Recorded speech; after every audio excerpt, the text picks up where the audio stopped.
Imagine living in a world where punishment wasn't hidden behind prison walls, but carried out in the village square, with the entire town watching. A world where a gossip could be dunked in a pond until she choked, a thief could be tarred and feathered like a giant bird, and even pigs could be put on trial and executed. These weren't just punishments, they were performances. And tonight you'll hear the strangest, cruelest, and most unbelievable punishments from the Middle Ages, stories so shocking you won't believe they were real. Stay with me, because by the end, you'll see justice in a way you never have before. The whispers of punishment. Medieval life was a careful balancing act between faith, duty, and fear.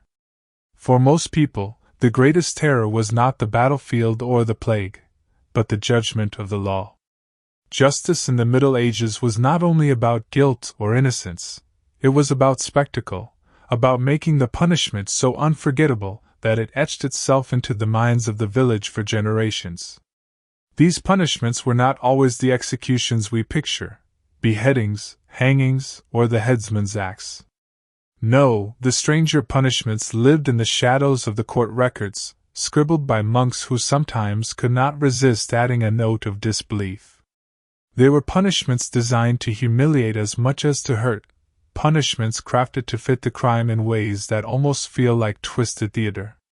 Imagine a baker who cheats his customers by weighing his bread too light. In one town, such a man might be tied to a wooden board and dragged through the streets, the false loaves hanging around his neck like a necklace of shame. Another might be locked inside a giant breadbasket, paraded before the market he had cheated. The punishment was not merely pain, it was memory, a reminder etched into public laughter, gossip, and shame. But not all punishments were so tame. Some were bizarre, almost surreal. In Germany, quarrelsome couples were sometimes forced to fight each other in staged battles, husband and wife bound in ridiculous handicaps, he armed with one hand tied, she with a sack of stones, while the town gathered to jeer. In France, blasphemers were branded with hot irons on the lips or had their tongues pierced with spikes, the very organs of their offense mutilated before all eyes. And still, there were darker methods. From the shame mask shaped like pigs or donkeys, to the dreadful cage of starvation where only bread and water slid through, medieval justice revealed a creativity as chilling as it was absurd. The punishments tell us more than laws. They tell us about fear, about order, about the hunger of societies to see crime punished in ways both memorable and grotesque. And these, dear listener, are the craziest medieval punishments you've never heard of. The baker's burden. Picture a cobbled market square on a gray morning. The stalls are already buzzing, chickens squawking in wicker cages, women haggling over onions, the scent of damp wool and fresh bread drifting in the air. And then, silence falls. Heads turn. Children climb up on barrels for a better view. 2 guards drag a man into the square. His apron is stained with flour, though today it serves not as a symbol of his trade but of his crime. This is Hans, the baker, accused of selling loaves that weighed less than promised, cheating his customers of grain in a time when every crumb mattered. Around his neck dangles a chain. But instead of iron links, it holds loaves of bread. Misshapen, hard, too small for their price, they swing against his chest as he stumbles forward. Each loaf is a silent accusation. The crowd jeers. Old women spit on the ground, muttering about children who went hungry. A boy throws an onion at the baker's head. Some laugh, others shout, "Measure true, Hans!" And then comes the humiliation. The guards lift him onto a wooden cart. He is strapped down flat, as if he himself were bread being prepared for the oven. The cart begins to roll, dragged through the streets by a pair of horses. Everywhere he passes, the loaves bang against his ribs like bells of disgrace. It is not pain that breaks him, but the laughter. For in medieval towns, reputation is wealth. Who will buy bread from the man mocked by all? When his punishment is done, Hans will return to his bakery, but he will find his oven cold, his customers gone. This was justice, not by the axe, but by memory. A punishment crafted not to end his life, but to make him live beneath its shadow. And Hans was not alone. Across Europe, bakers bore similar burdens. In some towns, a cheating baker was locked in a cage shaped like a breadbasket and dunked in the river until he choked. In others, he was forced to parade a millstone on his back, a crushing weight to remind him, and everyone watching, that grain was sacred, and to steal it was to starve the poor. Bread was life. And to betray bread was to betray the village. The punishment made sure no one forgot. The quarrelsome couple's duel.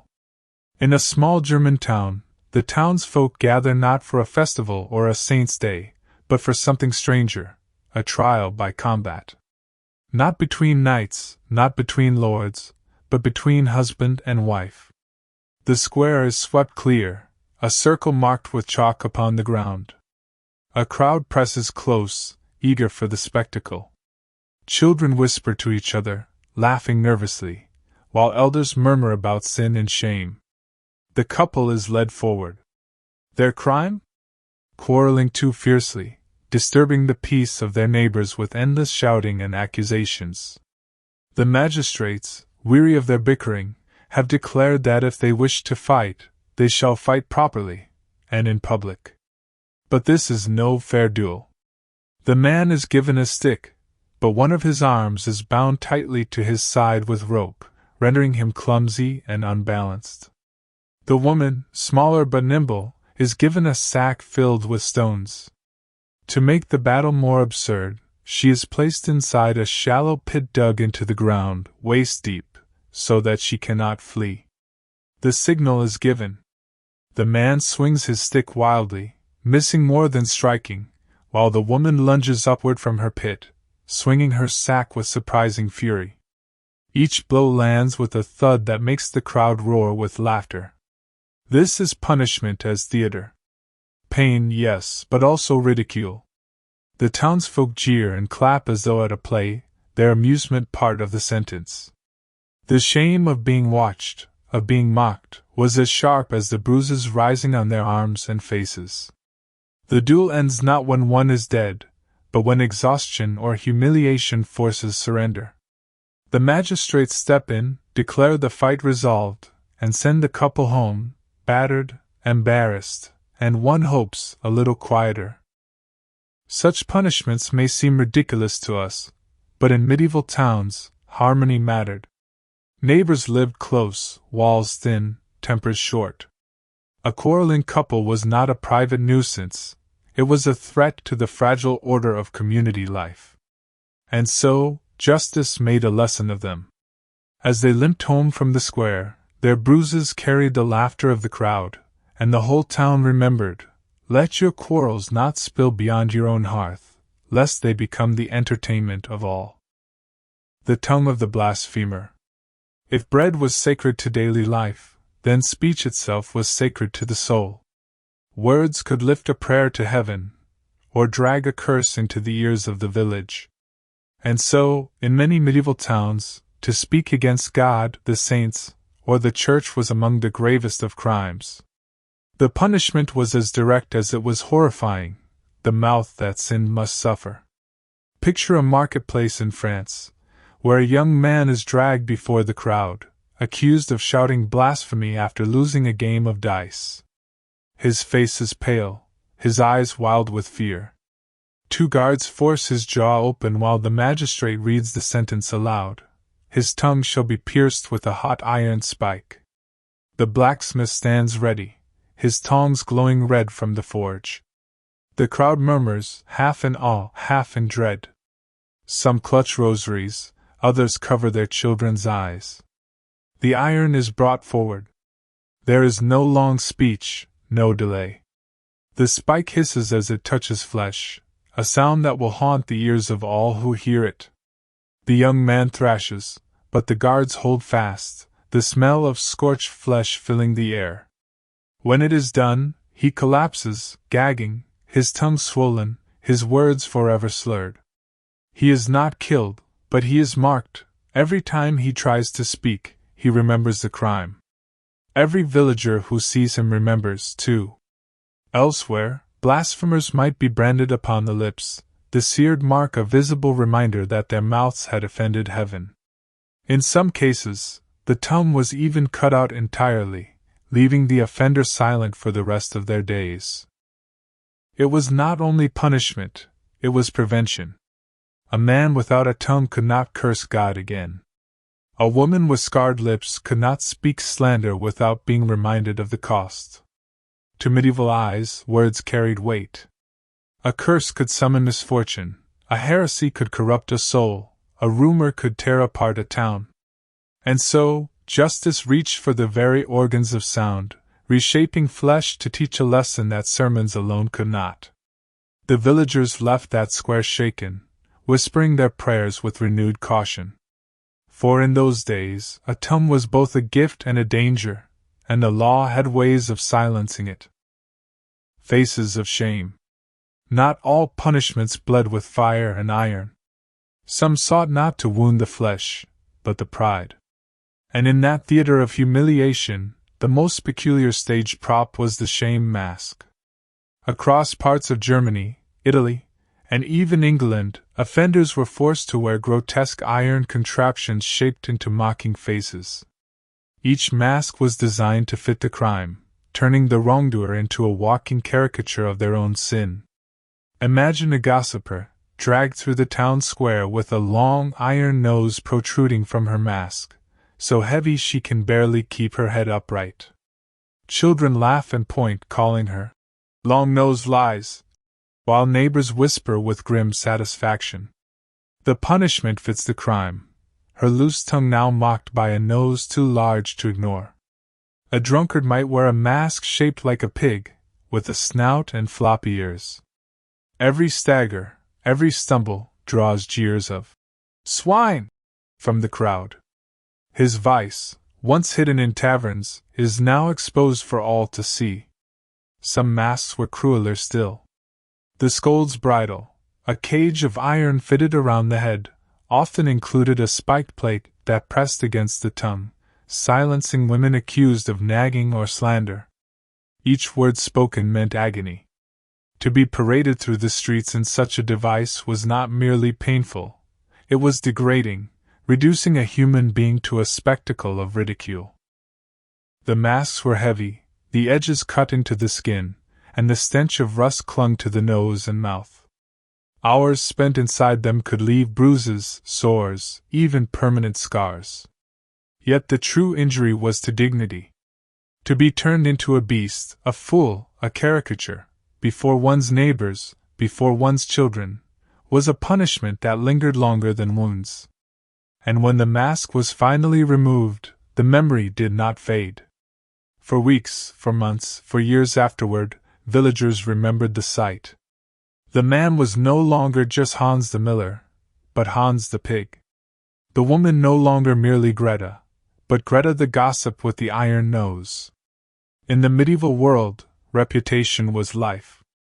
And to damage it so publicly was to sentence someone to live in the shadow of their shame long after the iron had cooled. The starvation cage. If shame masks mocked the sinner, and hot iron scarred the flesh, there were punishments that did neither. Some simply left a person to fade away before the eyes of their neighbors, slow, pitiful, and cruel. In certain corners of Europe, criminals were locked into iron cages, suspended in the town square or nailed high upon the gates. The cages were barely large enough to hold a human body upright, and there was no room to sit or stretch. The prisoner was exposed to wind, rain, and the unrelenting gaze of the sun. Food and water were seldom given. The punishment was not meant for endurance but for withering. Slowly, the strong grew weak, the weak grew skeletal, and before long, the cage held not a man but a husk. Imagine the creak of chains in the night as the wind rocks the cage. The villagers below pretend to ignore it, though every sound carries through the streets like a whispered reminder. Children sneak glances on their way to fetch water, staring in horrid fascination at the once proud soldier, now reduced to begging moans. Birds came, too. Ravens and crows circled above, patient spectators. At first they waited. Then, when weakness overcame resistance, they landed. Beaks pecked at exposed flesh, tearing pieces from the living before death had claimed them. This was not merely execution, it was a warning in iron. A thief left to die in a cage was not forgotten after the body fell limp. The cage itself, swinging empty in the breeze, stood as a skeletal reminder for all who passed by. Even in death, the cage did not free the soul easily. Sometimes bodies were left until bones clattered loose, the skeleton dangling in a grotesque marionette's dance. The sight of whitened bones, still dressed in the scraps of a criminal's clothes, kept order as surely as any soldier. Villagers told stories of cages that sang in storms, the bones rattling like wind chimes of the damned. Children were warned, do not lie. Do not steal. Do not curse the church. Or you will sing in the cage too. It was punishment without flame, without blade, yet far more haunting. The justice of beasts. Medieval minds often turned to nature for symbols, and nowhere was this more grotesquely displayed than in punishments involving animals.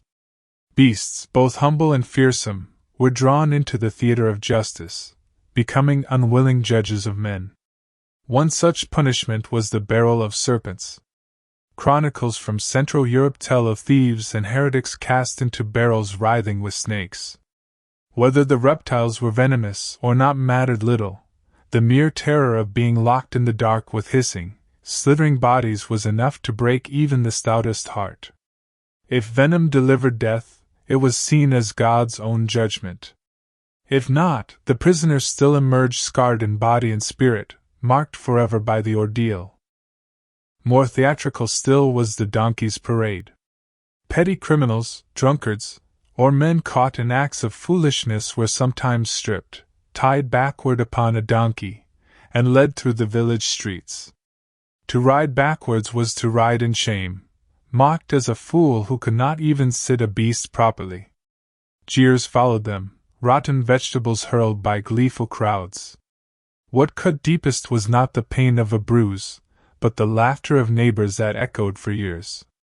Some punishments combined both ridicule and fear. In Italy, a man might be locked into a wooden barrel with only his head poking out the top, then paraded through the streets while dogs were encouraged to nip at his legs. In Germany, bakers accused of cheating customers were sometimes bound to their own bread carts, paraded alongside loaves dipped in dung, while a donkey trotted before them as the true master of their trade. Animals could even be executioners.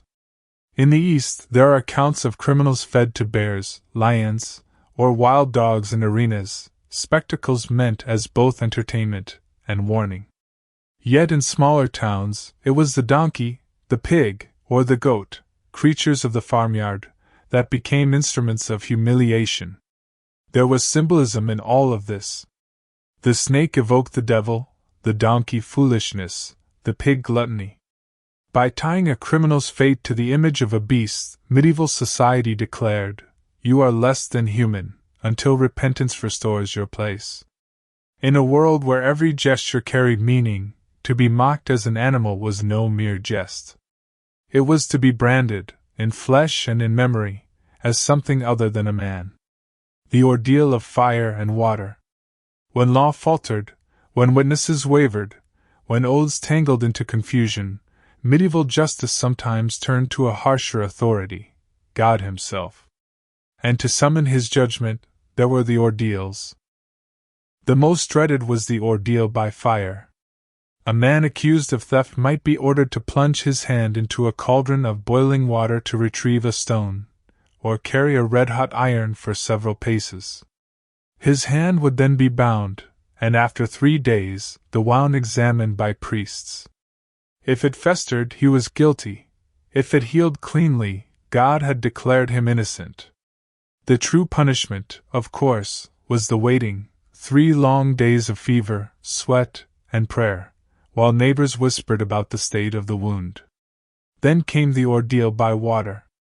Some were cast into rivers or ponds, bound at wrists and ankles. The belief was simple: water, a pure element, would reject the guilty, causing them to float. The innocent, accepted by its purity, would sink.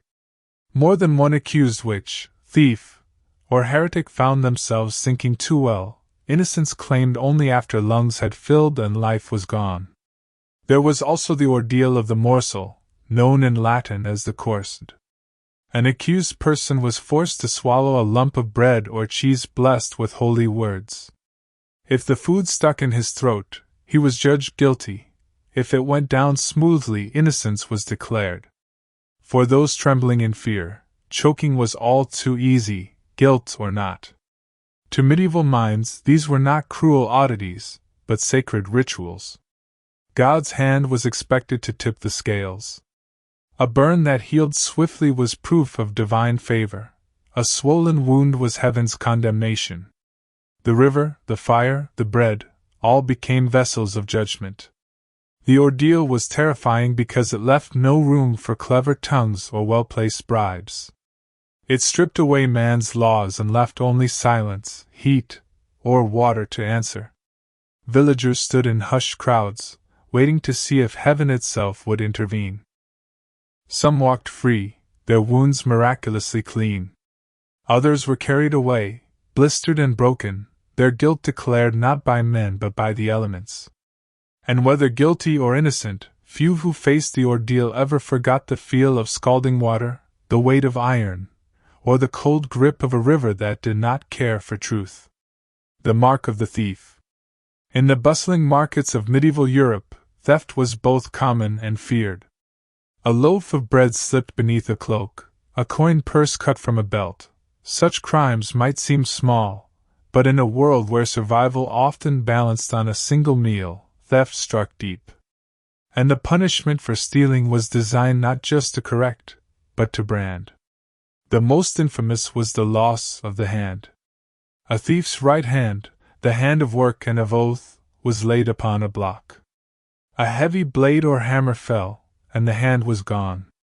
Some fainted from the shock, others howled until their voices cracked, but all bore the same fate, a life forever marked by absence. The stump was a visible confession, declaring to every neighbor, every passer-by, this one once stole. Lesser thieves did not always lose the whole hand. Instead, ears might be shorn away, leaving ragged scars where flesh once curled. Sometimes noses were slit, a gash carved down the face so that the scar told its own tale. Branding was another option, the letter T for thief, burned into the skin of the forehead, cheek, or shoulder. The fire seared not only flesh but reputation. Such punishments were as much for the crowd as for the criminal. Imagine the scene: a bustling square, townsfolk pressed shoulder to shoulder, children hoisted on fathers' backs to see the justice done. The thief is dragged forward, pleading, while the magistrate proclaims the crime aloud. The sentence is carried out swiftly, the crowd gasps, some cross themselves, others mutter approval. And when it is over, the maimed man staggers away, no longer anonymous. He carries his punishment wherever he goes. These marks of shame had a chilling effect. A man missing a hand could not easily work the plow, hammer iron, or weave cloth. Begging became his only recourse, his wound both a curse and a public warning. Mothers would whisper to their children when such a man limped past, "This is what happens to those who steal." Yet, for all their cruelty, these punishments did not always stop theft. Hunger was a relentless master, and desperation stronger than fear.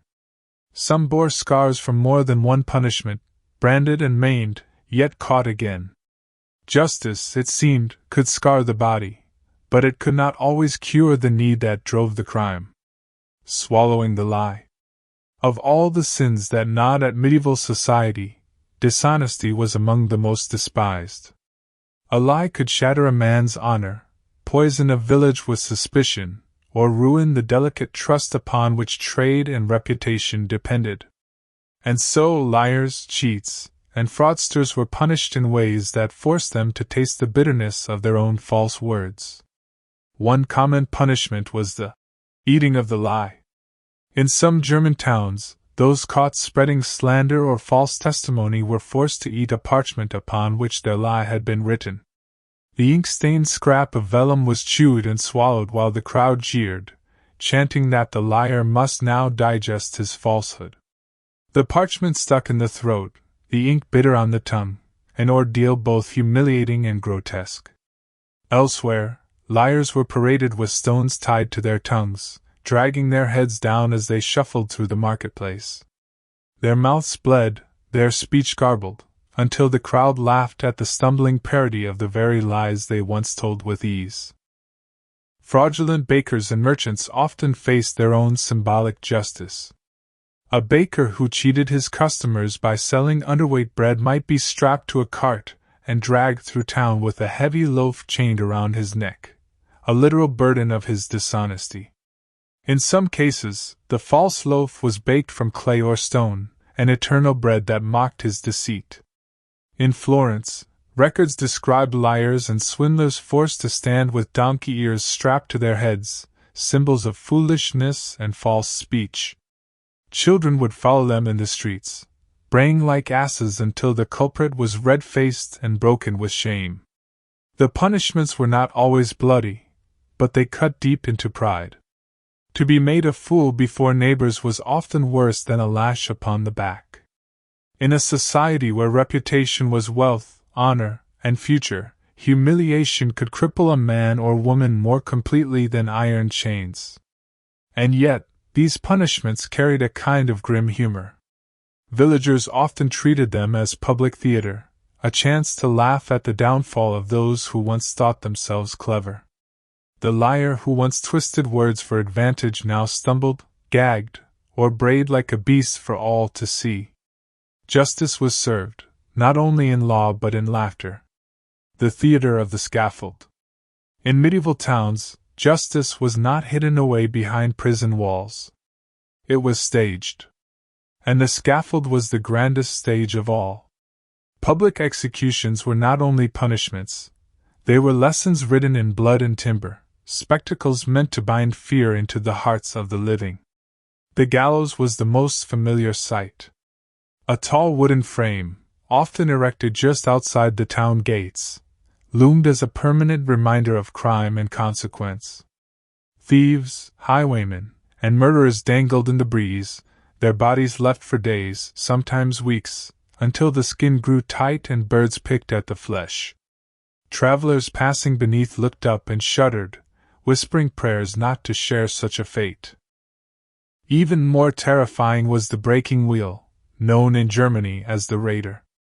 The condemned was bound to a great cartwheel, limbs spread wide. Then, with heavy iron bars, the executioners shattered bones one by one, weaving the broken body into the spokes of the wheel.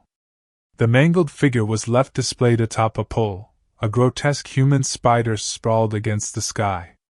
It was a punishment not only of agony but of endurance, for sometimes the victim lived for hours, even days, before death finally arrived. Beheadings carried a strange dignity by comparison. Reserved for nobles and high-born criminals, the axe or sword offered swiftness, though not always mercy. A dull blade, a shaky hand, these turned a single stroke into several, the crowd groaning as the condemned writhed upon the block. Still, to be executed by steel was to be spared the gallows' slow dance or the wheel's drawn-out torment. Execution days were events in themselves. Merchants set up stalls, selling bread, ale, and roasted meats to the gathering crowds. Children craned their necks for a better view. Peddlers sold ballads recounting the crimes of the condemned, ready to profit from tragedy. For many, it was not just justice, it was entertainment. Priests, too, played their part, offering last confessions, psalms, and blessings. The condemned sometimes gave speeches, begging forgiveness or cursing their accusers. These words, carried on the wind, often lingered in memory longer than the execution itself. The scaffold was a theater where every role was cast: the executioner, the priest, the criminal, the crowd. And when the curtain fell, it fell with a rope tightening, a wheel breaking, or a blade flashing in the sun. For those who walked away, the lesson was simple: crime, sin, or betrayal of crown and church would end not in secrecy, but in spectacle. Punished as a fool.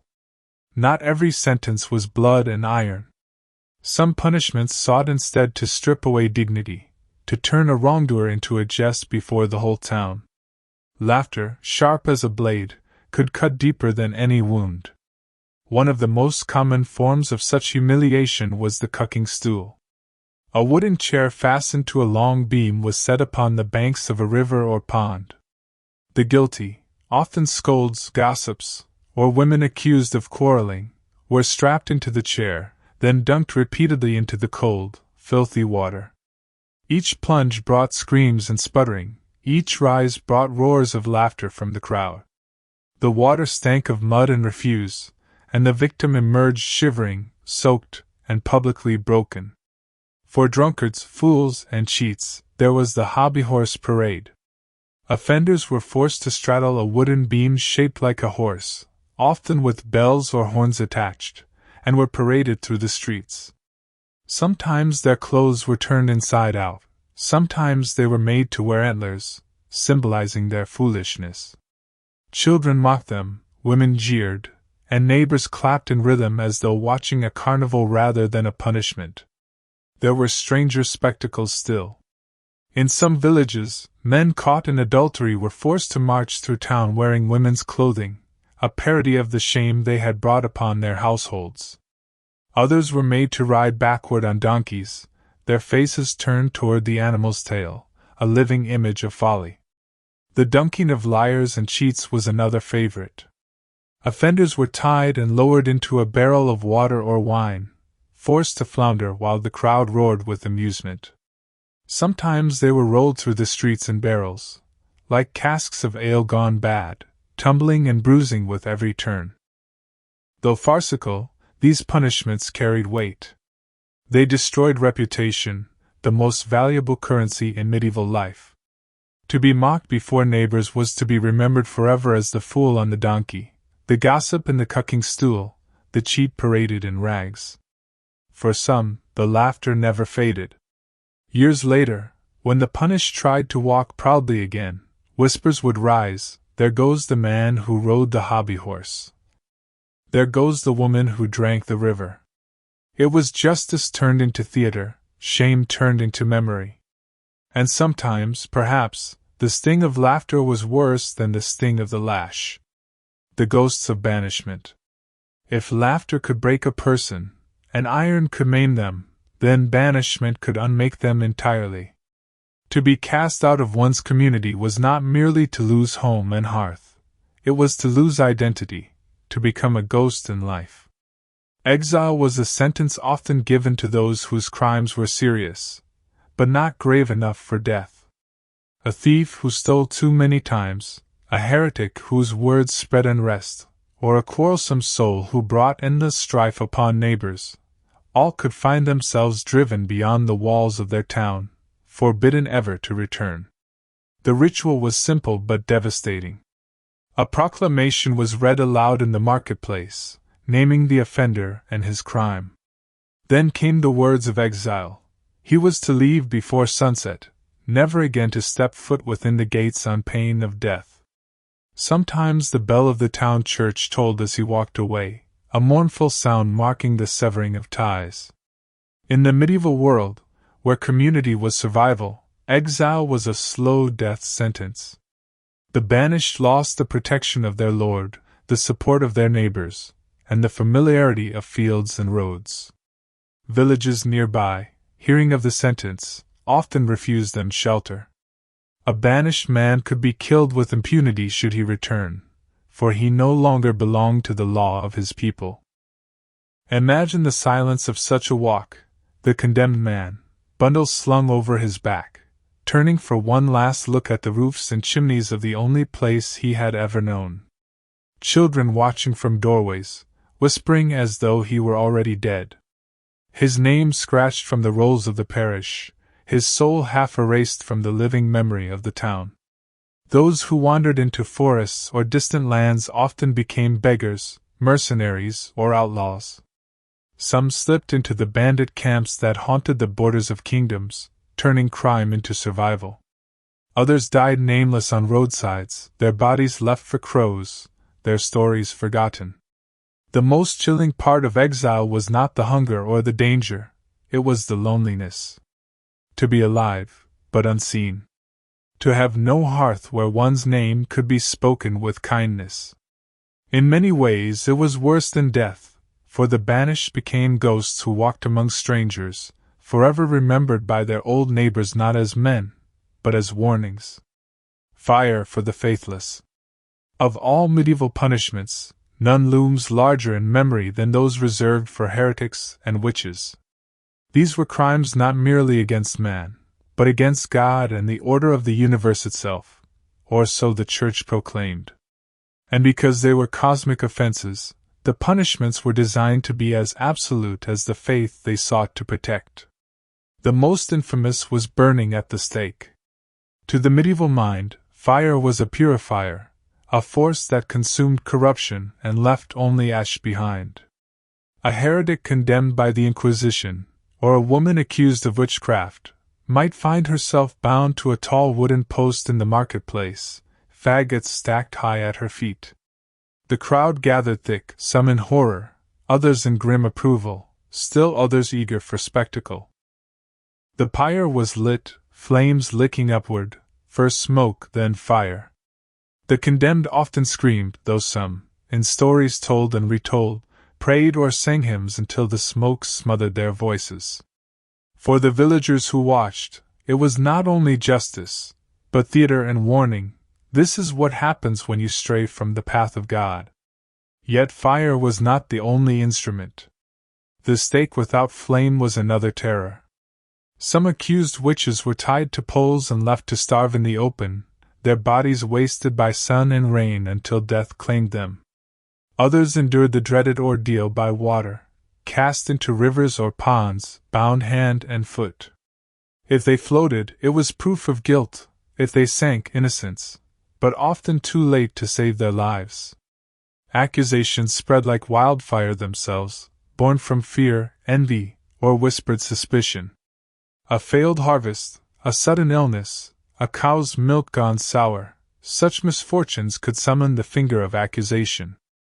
And once named, the accused was caught in a storm of dread they could seldom escape. The trials were as cruel as the punishments. Women were stripped and searched for the witch's mark, any mole, scar, or blemish that could be declared the devil's touch. Men accused of heresy were interrogated under torture, forced to confess doctrines they had never believed, simply to end the agony. The punishments of heretics and witches carried a message that echoed louder than any gallows or wheel. The body may die in flame, but the soul would be judged forever. And in that terror, entire villages fell silent, afraid to speak, afraid to question, afraid even to look too long at the smoke rising from a neighbor's pyre. Feasts of punishment. Food, so central to medieval life, could itself become a weapon of justice. To feed or to starve was not merely a matter of survival. It could be turned into a sentence, cruel and symbolic, that twisted the act of eating into an ordeal. One of the strangest punishments was the forced feast. Drunkards caught too many times in taverns were sometimes compelled to drink ale or wine until their stomachs heaved, their faces pale, and their shame poured out in front of a laughing crowd. What had once been pleasure was turned into torment. The cup became a chain, the meal a whip. Greedy officials or gluttonous nobles might suffer in similar fashion. Chronicles tell of men forced to gorge themselves with food until they could no longer move, mocked as swine while neighbors jeered. The humiliation was worse than the sickness, for it declared, "Your sin of greed has consumed you, now it consumes your body." But just as food could be forced in, it could be withheld. Starvation punishments were reserved for the most reviled. Some were locked into cages or towers with food placed just beyond their reach, a loaf of bread or a jug of water taunting them daily as they wasted away. Others were bound to banquet tables, seated before roasted meats and steaming pies, forbidden to touch so much as a crumb. To die of hunger surrounded by plenty was a sentence crueler than any whip. There were more theatrical forms still. Bakers who sold bread too light might be tied to their own ovens, scorched by the very fires that should have fed their neighbors. In parts of Italy, fraudulent vintners were drowned in their own wine casks, a grim parody of their trade. Even animals were sometimes brought into these rituals. A thief might be tied with food smeared upon his face, left for dogs to lick and bite, his body humiliated as much as harmed. To the medieval mind, punishment was most powerful when it mirrored the crime. If one sinned with food or drink, food and drink would turn upon them. The very gifts of God, the loaf, the cup, the feast, became instruments of justice, mocking the sinner as they suffered. And so, every bite of bread, every sip of wine, carried with it a reminder. These were blessings, but blessings that could turn into scourges if abused. Punishments of the body and the clothes. If medieval punishments sought to shame as much as they sought to hurt, then few methods spoke louder than those involving the very body itself, and the garments that clothed it. To strip a man of his clothes was to strip him of his dignity. Nakedness in the village square was not simply exposure of flesh, it was exposure of soul. For many offenses, petty theft, adultery, gossip, or even quarreling, offenders were paraded without garments through the marketplace. Sometimes they were forced to carry symbols of their crime. A baker caught selling short loaves might march with a giant wooden bread paddle around his neck, while a liar might wear a long paper tongue dangling from his hat. Then there was the cucking-stool, a seat on a long beam where offenders, often scolds, drunkards, or dishonest tradesmen, were strapped fast. The stool could be hoisted above a crowd for jeers, or lowered into a cold pond until the culprit sputtered and begged. Wet clothes clung, chilled to the bone, while neighbors laughed and shouted. It was not pain that punished, but humiliation, a spectacle of lowered pride. Even more theatrical was the practice of tarring and feathering. The culprit's body was smeared with hot pitch, then rolled in feathers until he resembled some grotesque bird. The victim was paraded through streets as children laughed and elders shook their heads. It was a living sermon. Let all see what becomes of cheats and scoundrels. In France and England alike, public shaming often included iron collars or chains that tethered wrongdoers to church doors. For hours they stood as parishioners filed past, forced to endure the gaze of neighbors, stripped of power, and bound in silence. Even the hands, those most practical of human tools, could be targeted. Thieves might be marched through town with hands bound high, or with gloves nailed to wooden posts as a sign that their grasping days were over. Sometimes a branding iron kissed the palm, a permanent reminder etched into the skin for all to see. These punishments blurred the line between clothing and flesh, between what could be hidden and what must be seen. For a medieval crowd, justice was not complete unless it was displayed, embodied, and laughed at. The sinner became the sermon, the body itself a book written for the people to read. The Carnival of Punishments. Not all medieval punishments were solemn or cruel, some were absurd, comic, or even carnivalesque. They blurred the line between justice and theater, where laughter and jeering became as important as the sentence itself. Perhaps the strangest were the trials of animals. Pigs that killed children, dogs that bit nobles, or even locusts that devoured crops might be formally charged, tried in court, and sentenced. A pig could be dressed in human clothes, chained, and executed as though it were a man. Chroniclers wrote of donkeys and rats being summoned before judges, their lawyers, pleading on their behalf. These spectacles were less about fairness to beasts than about showing the people that all creation lay under divine and human law. Then there were mock parades, where offenders were turned into objects of farce. In parts of Germany, men who had been henpecked by their wives might be forced to ride backward on a donkey through town, clutching its tail, while women beat pots and pans to mock them. In France, gossiping women were made to wear donkey ears or bridles shaped like horse tack, silencing their tongues while magnifying their shame. Carnival days often blurred punishment with celebration. During festivals, the condemned might be dressed as clowns, their misdeeds shouted in rhyme as musicians played. Instead of a solemn march to shame, it became a grotesque pageant, a theater of justice where ridicule was the sharpest lash. Even in the church, rituals could take on this mocking tone. Clergy guilty of disobedience might be forced to process barefoot in rags, carrying candles of absurd size, while congregations whispered prayers between chuckles. Underlying all of this was the medieval conviction that justice had to be visible, memorable, and, above all, communally shared. A fine or a hidden whipping taught little. But a donkey ride through the village square, a pig in a noose, or a man feathered like a goose, these were sermons no one forgot. And so, punishment in the Middle Ages was not always a matter of pain.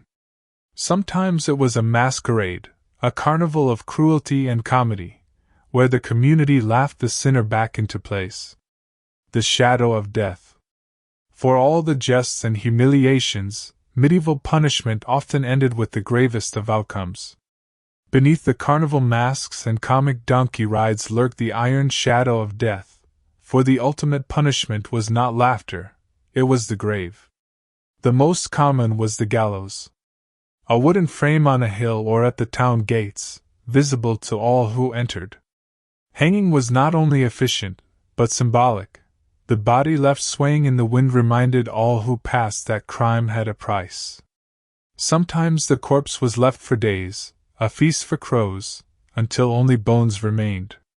The lesson was not subtle. More brutal still was the breaking wheel. A criminal, often a murderer or bandit, was tied to a great cartwheel. The executioner swung an iron bar upon each limb, breaking bones one by one before weaving the body into the wheel's spokes. The wheel, raised high on a pole, displayed the ruined body to the countryside. Some lingered alive for hours, even days.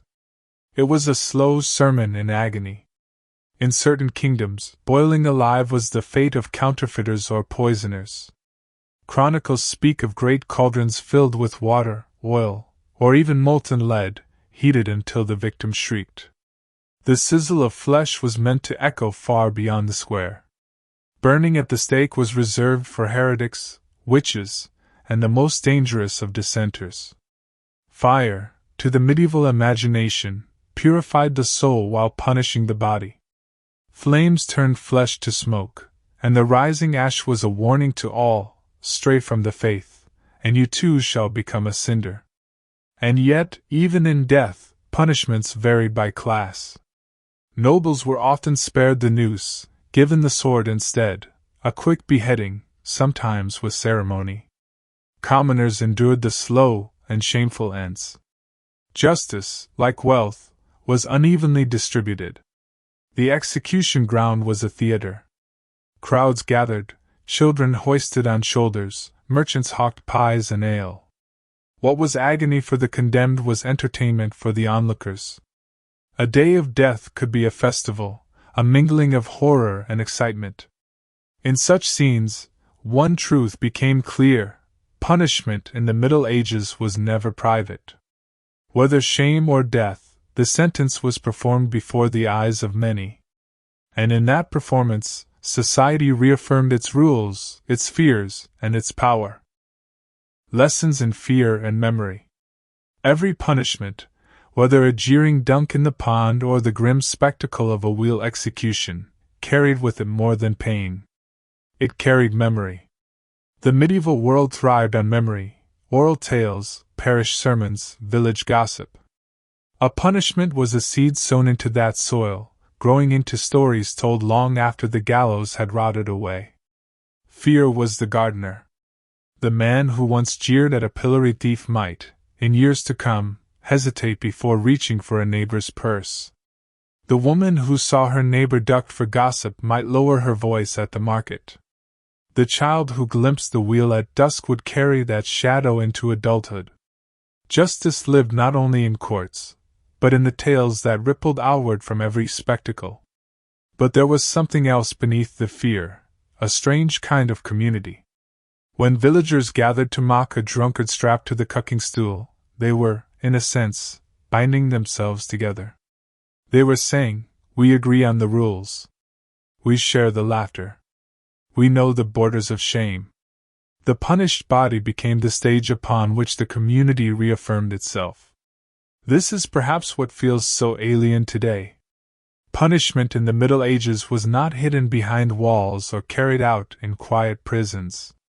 It was woven into the fabric of life itself, from the marketplace to the feast day.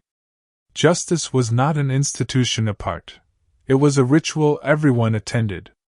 And yet, for all its harshness, it was remembered with a kind of dark wonder.